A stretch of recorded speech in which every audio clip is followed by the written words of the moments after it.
What is going on, my Trader Club? We have the Comm Day 2022 wrap-up, which is going to include some lot of Pokemon. We have some good Stardust to be able to get, and some shinies. And we have to know exactly what's going on, so I'm going to help you guys with that today in the top tips video for December Comm Day in Pokemon Go. So you know what time it is. Welcome to the Trader Club. Here we go!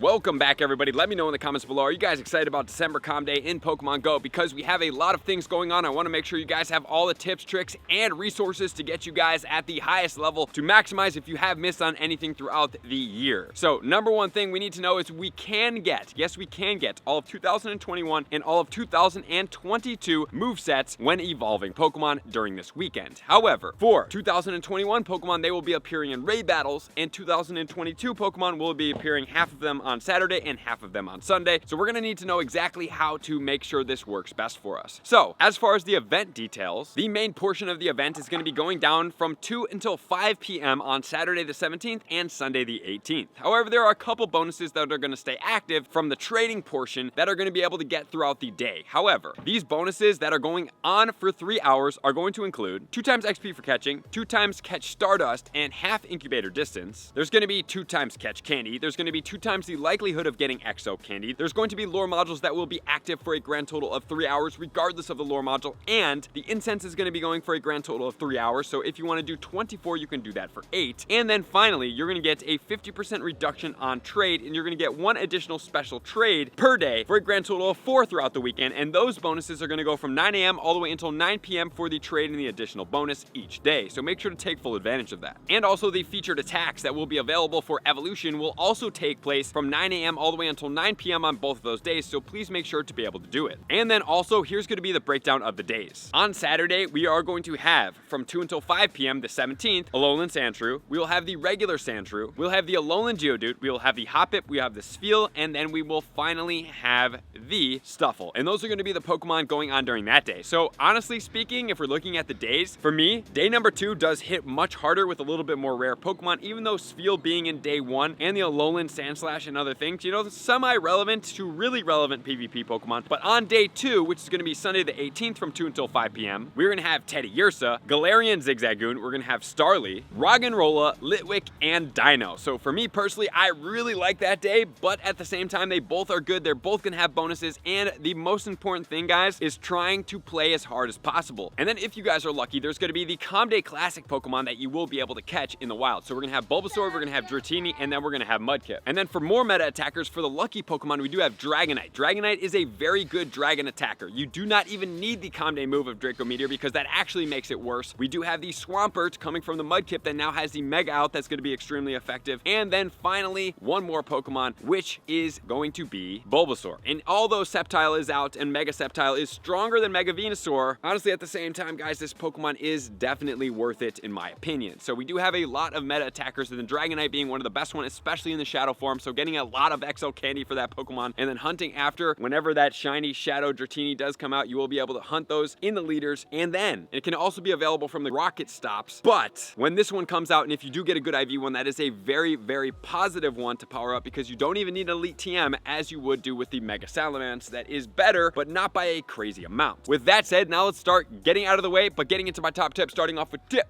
number 1.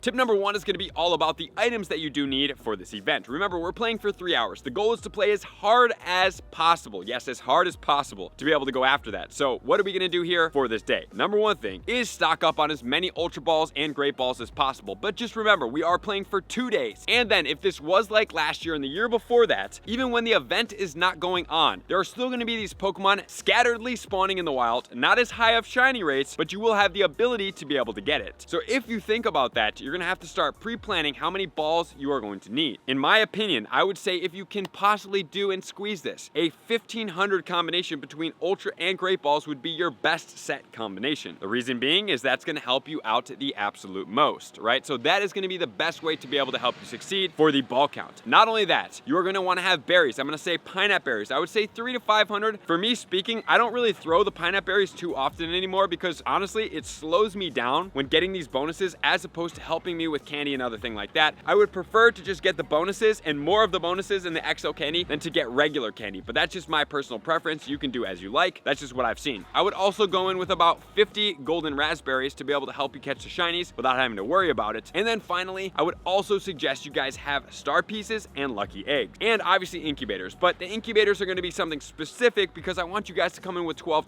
kilometer eggs. Use the incubators for those 12 kilometer eggs, hatch all of those for the 50% reduction on those star pieces that you're going to be using throughout the day, because I'm going to suggest that you guys come in with 12 star pieces and 12 lucky eggs. Even though it's not the 3 times catch XP and 3 times catch Stardust, it's still totally worth to go with 2 times with the amount that we are going to be playing. So those are going to be my recommendations. And then finally, to reduce the amount of Pokemon in your bag by at least 30% would be ideal. Or if you have a really big bag, having at least 1,000 available is preferential, because more than likely, if you have played these Comm days throughout the year, you have enough XO candy for all these Pokemon. And if you did play and didn't get enough XO candy, now would be a great time to make up for that, because you have these Pokemon available in the wild right now. And some of them you probably have used to power up, so you do know which Pokemon exactly you do need for your XO candy and regular candy in Pokemon Go. And that is basically everything you need to know, prepping your bag, everything ready to go for this event, which is going to lead us into tip number 2.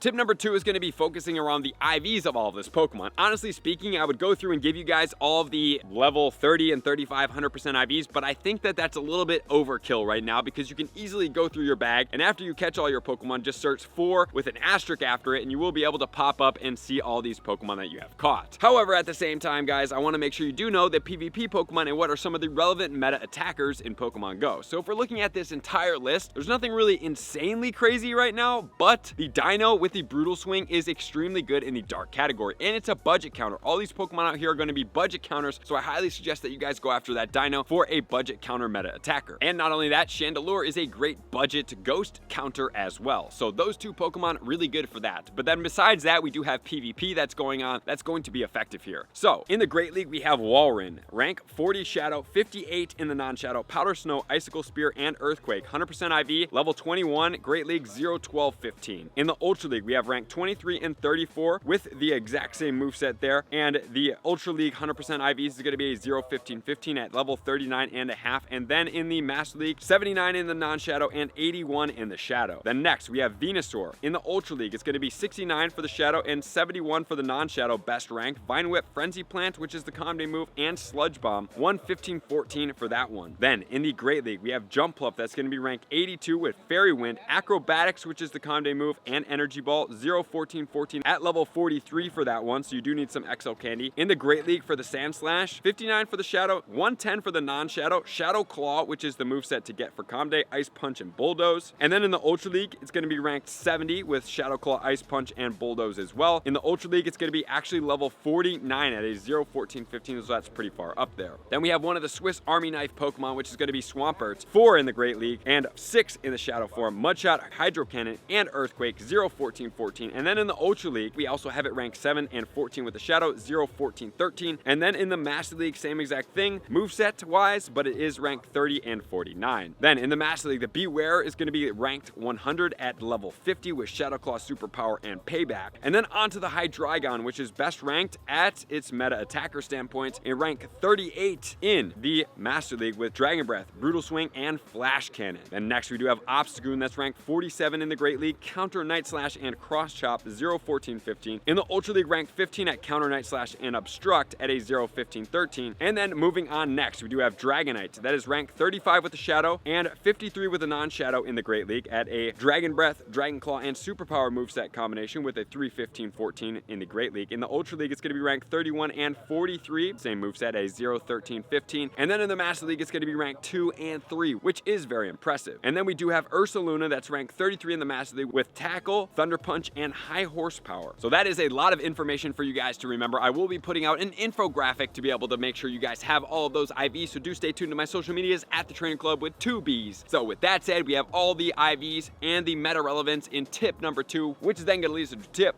number 3.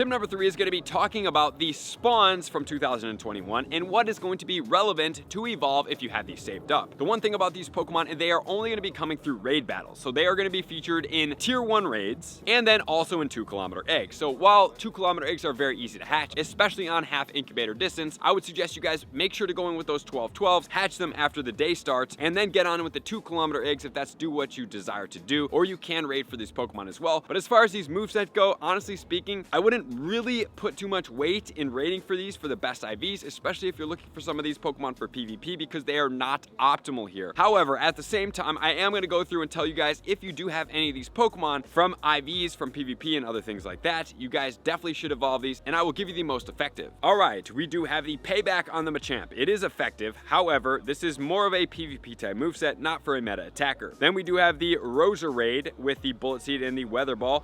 Not the best. But then we do have Fletchling with the evolution. It does get Incinerate, which is a very effective moveset on that Pokemon. You can actually catch the 100% IV from raids and it be effective. Then we do have Frenzy Plant on the Snivy evolution, which is effective as well in the Great League. And then next, we do have Swablu into Altaria with Moonblast, very effective Pokemon. One of my favorite Pokemon here is going to be Gible with Earth Power. This Pokemon is extremely effective, very Swiss Army knife of a Pokemon, and it will have a future mega. Very high recommendation to you guys to get 100% IV for this Pokemon. For July, we do have the Tepig, not really super relevant. In August, we do have a lot of evolutions here. The top Pokemon in here to go after are going to be Umbreon as well as Glaceon for the Master League, and then you can have Sylveon, which is one of the more effective ones. That and Umbreon are the best. Then we do have the Oshawott, decent but not the best. Then we do have Duskull, probably would overlook that Pokemon, and then Shinx is a great Pokemon, but probably not the most effective either. So like I said, it's going to be very challenging for you guys to raid for those Pokemon and then trade those Pokemon to get optimal IVs. The best case scenario is you already have found those Pokemon throughout different events and you are saving them to be able to evolve for that moveset. But at the same time, you know,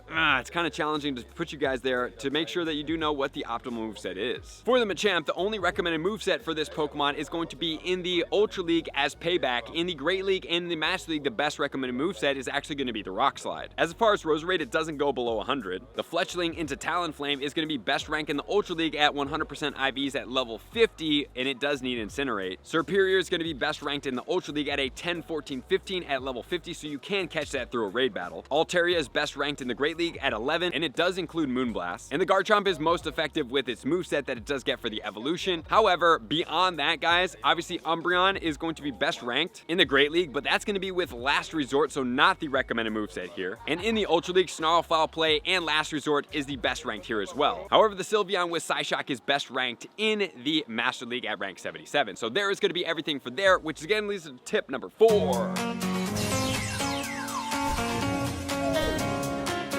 Tip number 4 is going to be talking about during the event where to play. Guys, find a downtown area, find a place with a lot of stops. There's going to be a lot of great field research, I believe, coming from the stops. So it's going to be most effective for you to be out there and to be doing that. That's going to really help you guys out the most. Not only that, you guys want to be in an area that can then get you branched further to get more stops, because not only are the Pokemon great and a great loop with a lot of Pokestops to be able to lure is going to be amazing, but getting more Pokestops is going to be extremely effective as well. And then beyond that, guys, I just want to make sure that you guys hunt as much as possible and then get out there with the most effective megas. The most effective megas, in my opinion, for day 1 would actually be the Mega Swampert, but if you don't have it at Mega level 3, I would probably just go with a Mega Gyarados or another water type attacker, because that is going to hit the Mudkip XL Candy. And then you can also get the XL Candy on the Spheal as well. However, if you can do the Swampert, not only can you hit those two, but you can also hit the Sandshrew, which is extremely effective. And then for day number 2, I'm going with the Mega Gyarados, because the Mega Gyarados is going to help you get dual dark types. You will be able to get the Zigzagoon and the Deino XL Candy, and then also you will be able to get the Mudkip XL Candy as well. So that's what I'm doing for both of those days, and that's going to be my recommendation. So that's going to be all the tips for Comm Day. If more things do come out, I will put it in my prep video when we do go over the research on Friday. So thank you guys for being here as always. To all my likers, comments, subscribers, Patreon members, everybody takes their support, subscription, page 2. I love and see you guys out in the next video. Peace. I want to take this time to thank everybody who supports me in every facet. It means the world to me, and an extra special thank you to all my Patreons. I greatly appreciate the extra support to continue to allow me to pursue Pokemon Go full time, allowing me to create my daily video uploads in the most timely fashion for everyone's benefit. Plus, I get the amazing experience of sharing my creative processes behind the scenes and raiding all around the globe with select upper tiers. Thank you everybody for being a part of the Trainer Club. You all mean the absolute world to me, and I will see you guys out on the next video.